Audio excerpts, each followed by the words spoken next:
आउँदो पिँढीहरूलाई यो झकझकाउने र एकदम याद दिलाइरहने दिन नै यो भाषा मान्यता दिवस हो या भाषा मान्यता स्मृति दिवस हो। सुख की दुहाई देकर तुम मुझे यूं मत भटकाना, कठोर से कठोर सजा कबूल है मुझे, पर मंजूर नहीं है सिर झुकाना। आसपासमा म सधैँ सधैँ भेटिरहन्छु। उनीहरूले मलाई जुन प्रकारको प्रोत्साहन दिनुहुन्छ, जुन प्रकारको माया दिनुहुन्छ, जसले गर्दा मैले केही काम गर्ने एउटा उत्साह पाउँछु।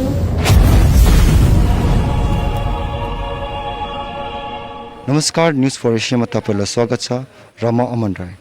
आज हामी आएको छौँ सिलगढीको चम्पासरी महिषमारी चम्पासरी युवा नाट्य मञ्चमा, जहाँ आज कोभिड गाइडलाइन्सको अनुसारमा एउटा सानो कार्यक्रम सुरु गरेको छ र यो कार्यक्रमको बारेमा हामी जान्नेछौँ र यसको उद्देश्यको बारेमा म जान्नेछौँ र यसको साथै यहाँ नृत्य गानाको पनि कार्यक्रम हुनेछ र हेर्नेछौँ। आउनुहोस् यसको बारेमा जानेको कोसिस गर्छौँ।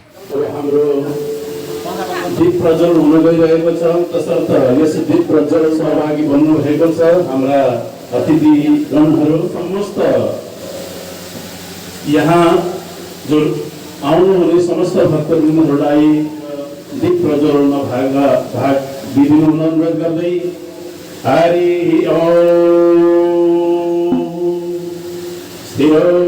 नमस्तनन्ताय सहर्षमूर्तये सहस्रपादाक्षरोर्वादीपनारायणाय नमः भने हामीले ओमकारको उच्चारण गरौँ। मङ्गलं गरुडध्वजः द्यौ शान्तिरन्तरिक्षगुंयदिः खगागमे। र आजको यस्तो उत्तम पर्वमा पनि आजलाई विशेष पक्षबाट आज हाम्रो हुन गइरहेको छ गर्दछु। अस्तु। शान्ति शान्ति भन्नुभयो। त्यो शान्ति हाम्रो मनको शान्ति होस्, देशको शान्ति होस्, समाजको शान्ति होस्, तर प्रोग्राममा त शान्ति नहोस्। तालीको हल्ला चाहिँ हुनैपर्छ। वक्तव्य राखिदिनु हुन म हाम्रा संस्थाका अरू प्रमुख सदस्य श्री विश्व खपलेज्यूलाई आइडी शब्द राखिदिने, स्वागत वक्तव्य राखिदिने अनुरोध गर्दछु। भएर हाम्रो सक्सेसफुल गर्नको लागि र पार हुनको लागि हाम्रा परमेश्वरले कृपा गर्न चाहन्छु। गुरु ब्रह्मा गुरु विष्णु गुरुदेव महेश्वर।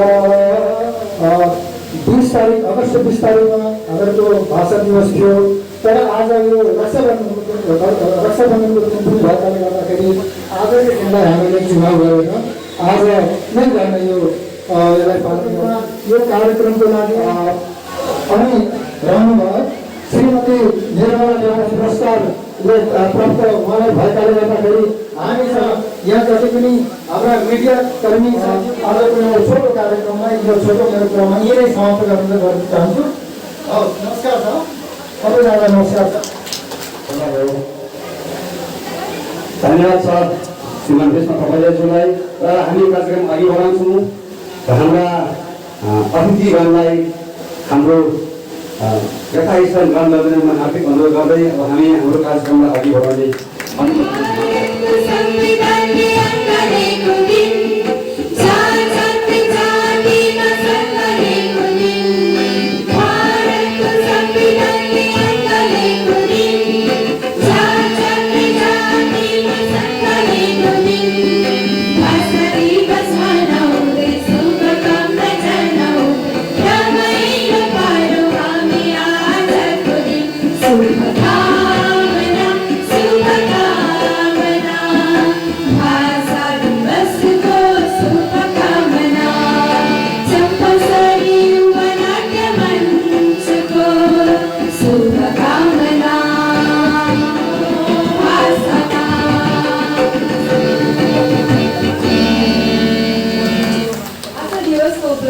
सबैलाई मङ्गलमय शुभकामना। यो कविताको शीर्षक छ जय नेपाली भाषा। चाहिँदैन मम्मी, चाहिँदैन ड्याडी, मलाई मेरे आमा प्यारो, मलाई मेरे बाबा प्यारो, आफ्नै आँगनको सयपत्री नै प्यारो, मलाई मेरे भाषा प्यारो, त्यसैले त भन्छ नि भाषा जय नेपाली भाषा। धन्यवाद।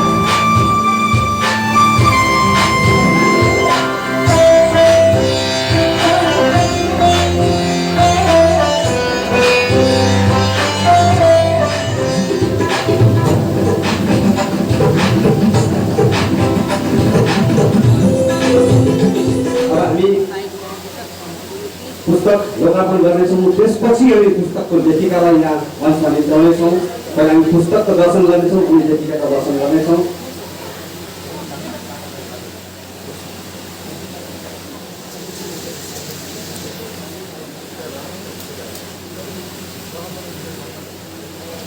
लोकार्पण गर्नुभएको सम्बन्धित भारतीय नेपाली नारी कथा प्रवाहको विधिगत लोकार्पण भयो भन्ने म घोषणा गर्छु। हाम्रा आजका लेखिका म यहाँ मञ्चमा निम्ताउन चाहन्छु। यहाँहरूले एकदमै जोरदार तालीले उहाँलाई स्वागत गर्नुहोला। उहाँ हाम्रा गौरव हुनुहुन्छ, हाम्रो यसै देवता हुनुहुन्छ। उहाँले धेरै पुरस्कार पनि पाइसक्नु भएको छ। यसपालि पनि उहाँको पुस्तक आइसकेको छ, नारी समाज साहित्य भन्ने। र यहाँ निम्त्याउँछु लेखिका लीला छेत्री। र हामी समेटेर उहाँले एउटा प्रकाशन गर्नुहुन्छ। बहुत ठुलो कुरो हो। सङ्घर्षको ढोका उसको निम्ति मात्रै चाँडो खोलिन्छ जसले ढकढकाउनु भन्दा बढी ढोका भत्काउनुमा विश्वास राख्दछ। उहाँ ढोका ढकढकाएर बस्नु भएन, उहाँ आफै ढोका भत्काएर पनि आज यो सफलता प्राप्त गर्नुभएको छ। उहाँलाई हामी एकदमै न्यानो अभिवादन, न्यानो अभ्यर्थना र शुभकामना प्रकट गर्दछौँ। हाम्रा लीला छेत्रीज्यू शब्द आफ्नो गर्न चाहन्छु।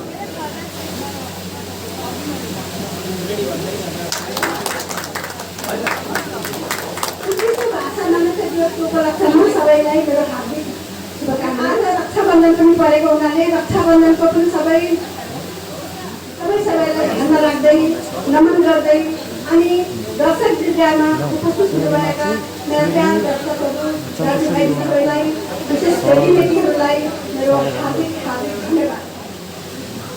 सबभन्दा पहिले भगवान्ले अगाडिपट्टि किताबको फाउन्डेसन यो किताबको जग कसरी बस्यो भन्दा 2013मा जब मेरो प्रथम पुस्तक नारी समाजको समय प्रकाशित भएर विमोचन भयो, त्यसपछि सिक्किममा थिएँ। त्यस कारण म मेरो भाइहरू हुनुहुन्थ्यो जो साहित्य अनुरागी साहित्य प्रेमी विशिष्ट साहित्यकारहरू हुनुहुन्थ्यो। उहाँहरू हामी एक जग्गा भएर बस्यौँ। भानुप्रसाद मार्मी, अर्जुन पियुष, रूपेश शर्मा, अर्जुन यावा, टिका ढुङ्गेल अनि म स्वयं अनि मेरो श्रीमान हुनुहुन्थ्यो।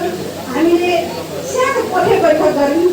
अब आगामीका दिदी के गर्ने विचार छ भनेर जब उनीहरूले प्रश्न गरे मलाई पनि के मनमा थियो, सिक्किमेली नारी कथाकारहरूको कथा सम्पादन गर्ने विचार छ भाइ। मलाई त्यसको साह्रै रहर लागेको छ। धन्यवाद दिनुपर्ने मेरो सहयोगी, मेरो साथी, मेरो दिदीहरू, सुषमा दिदी, देवराज सर, उनीहरू जो मेरो आसपासमा म सधैँ भेटिरहन्छु। उनीहरूले मलाई जुन प्रकारको प्रोत्साहन दिनुहुन्छ, जुन प्रकारको माया दिनुहुन्छ, जसले गर्दा मैले केही काम गर्ने एउटा उत्साह पाउँछु। उहाँहरूलाई पनि धेरै धेरै धन्यवाद दिन चाहन्छु। अनि सिलगढी भेटबाट उर्मिला दिदीले कथा प्रदान गरेर अनि रत्न चौलागाई दिदीले कथा प्रदान गरेर मलाई धेरै सहयोग गर्नुभएको छ। निर्मला दिदीले सधैँ नै मलाई स्नेह दिनुहुन्छ। उहाँलाई पनि धेरै धन्यवाद दिन चाहन्छु। बहिनी यहाँहरूलाई पनि धेरै धेरै धन्यवाद दिन चाहन्छु। र यसरी आज यो कार्यक्रममा उपस्थित भएर कार्यक्रमको शोभा बढाइदिनु भएकोमा सबैलाई धन्यवाद दिन चाहन्छु। धन्यवाद। बहुत बहुत धन्यवाद। हाम्रो विशेष गरेर श्री डाक्टर जीवन राणा ज्यूलाई पुस्तक सम्बन्धी र लेखिका सम्बन्धी छोटी माडी नाट्य मञ्चद्वारा आयोजित 30औं भाषा मायाका स्मृति दिवस तथा भारतीय नेपाली नारी कथा प्रवाह निर्माणको अवसर मुख्य अतिथि राजेन शर्माज्यू, विशिष्ट अतिथि महोदया अरुणा भुषालज्यू, साहित्यकार निर्मला न्यौपाने ज्यू, भानु प्रकाश मार्मिकज्यू, साथै यस संस्थाका भारतीय नेपाली नारी कथा प्रवाह हुन त उहाँले अघि नै भनिसक्नुभयो। यो लेख्न यो रेडियो सम्पादन गर्नको निम्ति मेरा साथी भाइ समिति सबैबाट सहयोग प्राप्त जमाना हो। जहाँ लक्ष्मी कैद है त्यो कथा 16 पृष्ठको त्यो होला। त्यो कथा मैले धेरैचोटि पढेँ, अहिले पनि मेरोमा छ। कसैले हेर्न चाहनुहुन्छ भने मेरोमा मैले आएको छु 1985 सालमा उहाँले शुभकामना सहित भनेर लेखेर मलाई लेखेर कथा उहाँ आउनु भएन। उहाँले स्वतन्त्रता भन्नेमा अब नारीहरू अन्य जातसँग दिए हुँदा र कसरी अवहेलना पर्छ अनि कस्तो कस्तो चोटहरू सुहाउनु पर्छ। लाल किला का वास्ते खाना तब एक अनोखा पल को देख रहा था। वर्षों पिछले दाम्पत्य युगल का जुदाई का दर्द को सुन रहा था। निष्प्राण ईंटों की दीवारों में भी मानो प्राण प्रवाह हो चली थी। कचोटती खामोश परिवेश वहां की मानो चंचल हो उठी थी। मेजर दुर्गामल ने तब आगे बढ़कर वार्ता का मोर्चा संभाला था। पत्नी शारदा को वर्षों बाद आंखें चार हो निहारा था। मासूम शारदा को देख मेजर दुर्गा भावना में क्षणिक डूब गए थे। कारावास में कैद स्थिति को पल भर के लिए भूल गए थे। मेरे का कमजोर हुआ था।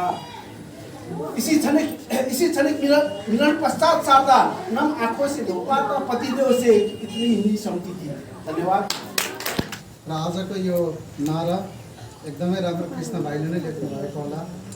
र आजको कार्यक्रमको प्रमुख अतिथि राजेन सुवेदी ज्यू, डाक्टर जीवन राणा, आजको पुस्तक जुन पुस्तकको लोकार्पण भयो त्यो पुस्तकका सम्पादिका श्रीमती लीला छेत्रीज्यू,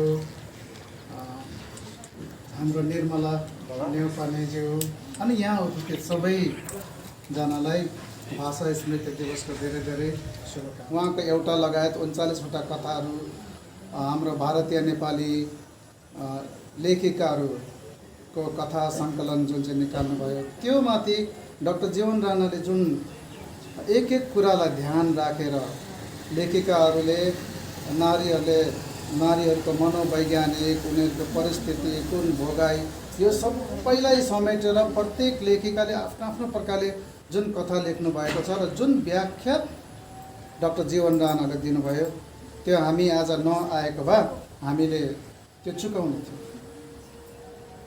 त्यस्तै प्रकारले आज खेम राईज्यूले जुन जोस भर्नुभयो दुर्गा मल्लको बलिदान दिवसको उपलक्ष्यमा हिन्दी कवितामा, त्यो कविताले पनि साँच्ची नै सुन्दै गर्दा झन् माइक भएको भए त हाम्रो एक एकवटा रौँ ठाडो हुन्थ्यो होइन। अनि खेम सापकोटा भाइले ठिक कुरा गर्नुभयो। हामी जसले भाषा मान्यताको आन्दोलन देख्यौँ, भाषा मान्यता पायो, उनीहरूलाई त थाहा छ नि हामीले कसरी पाएको। तर आउँदो पिँढीहरूलाई यो झकझकाउने र एकदम याद दिलाइरहने दिन नै यो भाषा मान्यता दिवस हो या भाषा मान्यता स्मृति दिवस हो। तपाईँले एकदमै राम्रोसँगले राख्नुभयो। यसमा साँच्चै नै तपाईँप्रति हामी साधुवाद छौँ। हामीले घरिघरि त्यो सुन्दा सुन्दा हामीलाई अब याद पनि भइसक्यो के रहेछ कसो रहेछ भनेर।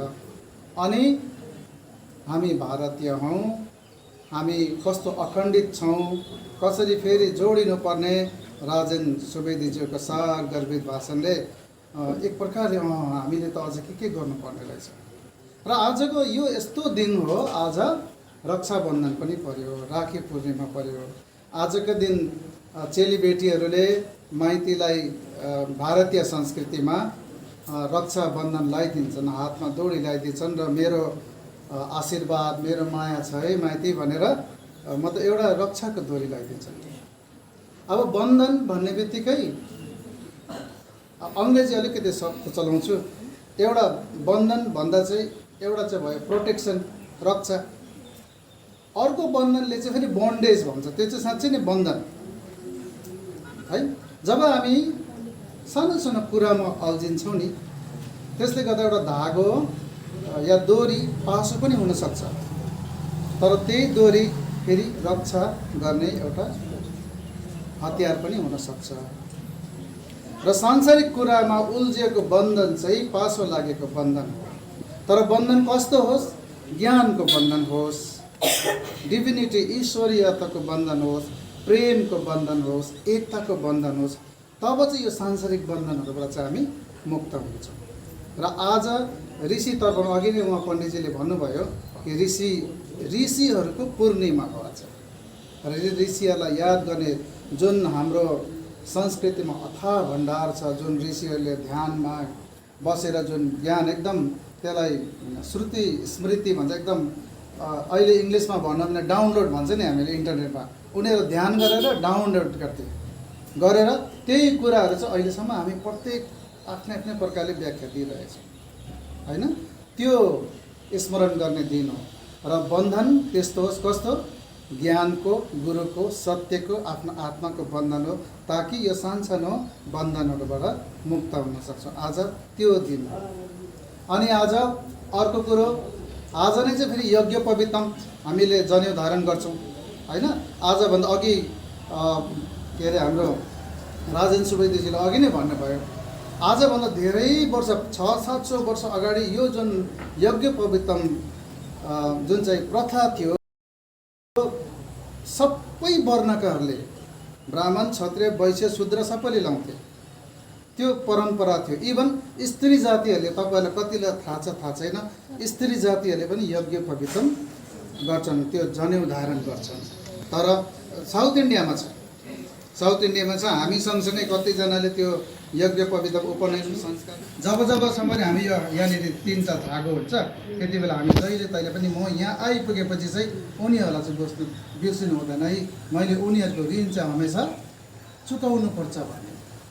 अनि जब हामी विवाह गर्छौँ त्यो पछि हामी फेरि अझै 3वटा लगाएर हाम्रोमा के हुन्छ, 6वटा हुन्छ। ब्याचलरहरूले, युवाहरूले, अविवाहित युवाहरूले जब उनीहरूको व्रतबन्ध हुन्छ त्यति बेला 3टा मात्र लाउँछ। विवाह भइसकेपछि हामीले 6वटा लाउँछौँ। त्यसको अर्थ चाहिँ अब बिहा गरेपछि मेरो श्रीमतीको जिम्मा पनि मेरो हो, अर्थात् मेरो श्रीमतीको बाबा आमाको जिम्मा पनि मेरो, उहाँको गुरुको पनि मेरो र उहाँको समाजको पनि मेरो हो।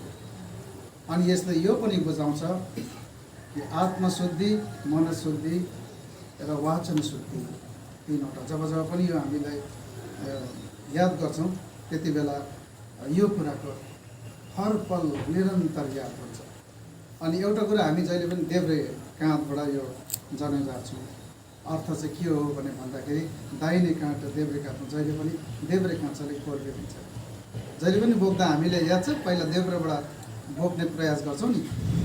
त्यसले गर्दाखेरि जुन काँध चाहिँ बलियो हुन्छ त्यही काँधमा चाहिँ हामीले हाम्रो भारहरू, हाम्रो रेस्पोन्सिबिलिटीहरू, अब अङ्ग्रेजीमा भने होइन, रेस्पोन्सिबिलिटी उठाउन सक्ने भार है, जिम्मेवारी उठाउन सक्ने भार लिने कुरा त्यो हो। र यो कुराहरूलाई हामीले याद गरौँ कि हामीलाई यो स्तरमा पुर्याउने हाम्रो मातापिता, हाम्रो गुरु र हाम्रो समाज, जब हामी सक्षम हुन्छौँ हामीले पनि उनीहरूलाई त्यो ऋण कुनै प्रकारले चुकाउनुपर्छ। जस्तै तपाईँहरूले चम्पासरी युवा नाट्य मञ्च भएर यहाँनिर जति बेला जे आइपर्छ त्यो गर्नुहुन्छ। जस्तै अस्ति कोरोना हुँदाखेरि घर घर गाउँ गाउँ सेनिटाइजेसन गर्नुभयो, गरिब दुखीहरूलाई सौदापात रासनहरू बाँड्नुभयो। त्यो एउटा हाम्रो जिम्मेवारीलाई फर्काएको हो नि त होइन। त्यस्तो प्रकारले हाम्रो समाजमा गीत, सङ्गीत, नाट्य, एकदम युवा जुन चाहिँ ट्यालेन्ट भनेर भन्छ, अब अङ्ग्रेजी फेरि भइहाल्यो है। अनि त्यसलाई जोगाइराख्नुको लागि यहाँ जुन चाहिँ विभिन्न कार्यक्रमहरू गर्नुहुन्छ त्यो पनि एउटा समाजलाई फर्काउने आफ्नो दायित्व हो। यो सिलसिला चलिरहोस्। हामी प्रत्येकले जस्तै अस्ति गुरुमा निर्मला नेउपानेज्यूले भानु पुरस्कार पाउनुभयो। यदि उहाँले कयौँ वर्षदेखिको त्यो सङ्गिनी नगाउनु भएको भए आज हामी यो एरियामा सङ्गिनी गाउनेहरू पाउने पनि होइन र त्यसले गर्दा तपाईँलाई पनि धेरै धेरै बधाई, साधुवाद। तपाईँले गर्दा नै आज यो छ एउटा पुस्तक पनि निकाल्नु भएको छ। पछि अब 25 अगस्त बलिदान दिवसकै दिन सिलगढी देवकोटा सङ्घको 58औं स्थापना दिवस पनि हो। त्यो दिन हामी धुमधामले त्यहाँ पनि मनाउने गर्छौँ। र त्यो दिन चाहिँ हामीले एउटा विशेष कार्यक्रम के राखेको छौँ, मलाई यहाँ मैले एउटा सूचना स्वरूप भनेको कि योपालि हामीले अलिक अलग्गै प्रकारले गर्दैछौँ। मातृभाषा हामीले अघि पनि कुरा उठ्यो होइन, हामी हाम्रो नानीहरूसँग नानीहरूले मातृभाषा बोल्दैनन् या प्रयोग गर्दैनन्, त्यो विषयमा हामीले एउटा सानो परिचर्चा, घर घरमा मातृभाषा एक चिन्तन परिचर्चा या एक चिन्तन चर्चा भन्ने एउटा राखेका छौँ। त्यसमा साइन्स विधाबाट डाक्टरहरू भयो, भाषाविदहरू 5 जना हामीले एक्सपर्टहरू विशेषज्ञहरू ल्याएर हामीले त्यो कार्यक्रम राखेका छौँ। र तपाईँहरू सबैलाई, जसले आज तपाईँले थाहा पाइहाल्नुभयो, देवकोटा सङ्घका मेन सदस्यहरू जतिजना हुनुहुन्छ उहाँहरूले त्यो निम्तो पाइहाल्नुहुन्छ मोबाइलको मार्फतै। अनि तपाईँहरू जसले पनि सुन्नु हुँदैछ, तपाईँहरूलाई पनि हामी देवकोटा सङ्घको तर्फबाट म निम्तो गर्दैछु। तपाईँहरू त्यो दिन आउनुहोस्, सुन्नुहोस्। अनि सुनेपछि हामीले हाम्रो गाउँमा, घरमा, वरिपरि हाम्रो भाषालाई अझै कसरी, मतलब नानीहरूमाथि कसरी चल्ती गराउन सक्छौँ, त्योमा हामी अलिकति भए पनि ज्ञान सोध्न सक्छौँ। र धेरै बोलेछु, अहिले 11 मिनट 40 सेकेन्ड 42 मिनट बोलेछु र यति बोल्दै तपाईँहरूप्रतिबाट म बिदा लिन्छु। धन्यवाद। नमस्कार, फेरि तपाईँहरूलाई न्युज फर एसियामा स्वागत छ। र भर्खरै तपाईँहरूले कार्यक्रमलाई हेर्नुभयो र रमाइलो पनि गरिदिनु भयो। हामीसित चम्पासरी युवा नाट्य मञ्चको संस्थापक हुनुहुन्छ र हामी केही कुराहरू गर्नेछौँ। र सर, तपाईँको नाम? मेरो नाम कृष्ण बस्नेत। हजुरलाई हाम्रो न्युज फर एसियामा स्वागत छ। धन्यवाद छ, भाइहरूलाई पनि स्वागत छ। र आजको यो मान्यता दिवसमा त यसको उद्देश्य र यसको कार्यक्रम के हो र हाम्रो भ्युअर्सहरूलाई बताइदिनुहोस् होला। अब उद्देश्य भन्नाले अब भाषा दिवस त अस्ति 20 अगस्तको दिन हो होइन, 30औं भाषा दिवस, भाषा मान्यता दिवस भनौँ। अब हामीले जुन सङ्घर्ष गरेर भाषा मान्यता पायौँ, भारतमा हजारौँ भाषाहरू छन्। त्यो हजारौँ भाषाहरूमा केवल 22वटा भाषाले मान्यता पाएको छ। त्यो 22वटा भाषामा हाम्रो भाषा पर्नु कति गर्वको कुरा हो। आज पनि 38वटा भाषाहरू भाषा आन्दोलनको निम्ति आन्दोलनरत छन्, गरिरहेका छन्, उनीहरूले पाएका छन्। र हामीले 30 वर्ष अगाडि भाषा मान्यता पाइसकेको छ। यो त कति गर्वको कुरा हो। त्यसो गरी त्यो जुन गौरवमय इतिहास छ, त्यसलाई हामीले हरेक वर्ष स्मरण गर्नुपर्छ। किनभने आज जुन चाहिँ त्यो पाश्चात्य संस्कृतिले अङ्ग्रेजीको जुन चाहिँ एउटा हावा छ नि, जुन चाहिँ अब हुन त अब अङ्ग्रेजी सबैतिर अब अङ्ग्रेजीकै उयो चलिरहेकै छ, तर त्यस्तो गर्नु अङ्ग्रेजीको हावा चल्दैछ भन्दैमा आफ्नो आमालाई, आफ्नो भाषालाई लत्याएर चाहिँ कोही पनि अगाडि बढ्न सक्दैन। त्यो आफ्नो भाषालाई, आफ्नो संस्कृतिलाई जब हामी माया गर्न सक्दैनौँ भने हामी कसैले माया गर्न सक्दैनौँ, यो निश्चित छ। त्यसो गरी आफ्नो भाषालाई माया गर्न सकौँ, आफ्नो संस्कृतिलाई बचाएर राख्न सकौँ र हाम्रो जुन चाहिँ ऐतिहासिक यो गरिमा छ यसको आन्दोलनको, यो गरिमा चाहिँ सधैँ कायम रहोस्, हाम्रा भावी पुस्ताले पनि यो गरिमालाई बुझुन् भन्ने उद्देश्यले हामी हरेक वर्ष यो भाषा दिवस मनाउँछौँ। पोहोर पनि मनाएका थियौँ। र त्यो क्रममा योपालि पनि हामीले भाषा स्मृति दिवसको रूपमा 22 तारिक आज हामीले मनायौँ। र आउँदै गरेको यो हाम्रो पुस्ताहरूलाई तपाईँ के उद्देश्य दिनुहुन्छ? उद्देश्य भन्नाले त्यही हो। अब अहिलेका नानीहरू हुन त धेरै नै माने के भने ज्ञानी छन्। पहिलाको भन्दा अहिलेका नानीहरू धेरै नै हरेक कुरामा अघि छन्, ज्ञानी छन्। तर अङ्ग्रेजी जानेर मोडर्न भएर मात्र ज्ञानी होइँदैन। अङ्ग्रेजी भनेको त भाषा हो। ज्ञानी हुनु भनेको चाहिँ विद्वता भिन्नै कुरा हो। र जुन कुरो, जुन भावना हामी आफ्नो भाषामा प्रकट गर्न सक्छौँ नि, त्यो कुनै पनि भाषामा सक्दैनौँ। हामी जति नै अङ्ग्रेजी जान्ने हौँ, तर कुनै कुरो हामी जब सोच्छौँ, पहिला हामी नेपालीमा आफ्नो मातृभाषामा सोचेका हुन्छौँ र त्यसलाई अङ्ग्रेजीमा अनुवाद यहाँबाट गर्छौँ अनि हामी निकाल्छौँ। भनेपछि सोचाइ हामी कहाँबाट गर्छौँ त? आफ्नो मातृभाषामा गर्छौँ। हामीलाई जस्तै हामी केबाट फट लड्यो भने पहिला हामी ऐया नै भन्छौँ, आगोमा हात पऱ्यो भने हामी पहिला आत्था नै भन्छौँ। हाम्रो आफ्नो मातृभाषा छ नि त, हाम्रो आत्मामा जोडिएको भाषा हो। त्यसो गर्दाखेरि अङ्ग्रेजी नपढ भन्दिनँ, अङ्ग्रेजी पढ, किनभने अब जमानाको माग नै त्यही छ। अङ्ग्रेजी पनि पढ्नुपर्छ, विश्वसँग आफू हाराहारीमा दौडिनुपर्छ। तर आफ्नो भाषा, आफ्नो संस्कृति, आफ्नो आमालाई चाहिँ कहिले भुल्नु हुँदैन। जस्तो काना भए पनि, खरन्डो भए पनि, जे जस्तो भने आमा आमा हुन्छ। यो कुरो चाहिँ नानीले बुझ्नुपर्छ। म नानीलाई त्यही भन्छु, अङ्ग्रेजी पनि पढुन्, तर आफ्नो भाषालाई लत्याएर चाहिँ होइन, आफ्नो भाषालाई माया सधैँ गरून्। त्यही म नानीहरूलाई, हाम्रा भावी पिँढीहरूलाई त्यही आशा राख्दछु र त्यही नानीहरूलाई पनि अनुरोध गर्दछु। धन्यवाद सर, हाम्रो न्युज फर एसियामा जोडिदिनु भएकोमा। र भाइहरूलाई पनि धेरै धेरै धन्यवाद। यसरी आएर हाम्रो पुरा टोटल कार्यक्रमको यसरी तपाईँहरूले जुन अभिभावना लिइदिनु भयो, यसरी हामीलाई माने कभरेज गरिदिनु भयो, त्यसको लागि धन्यवाद छ।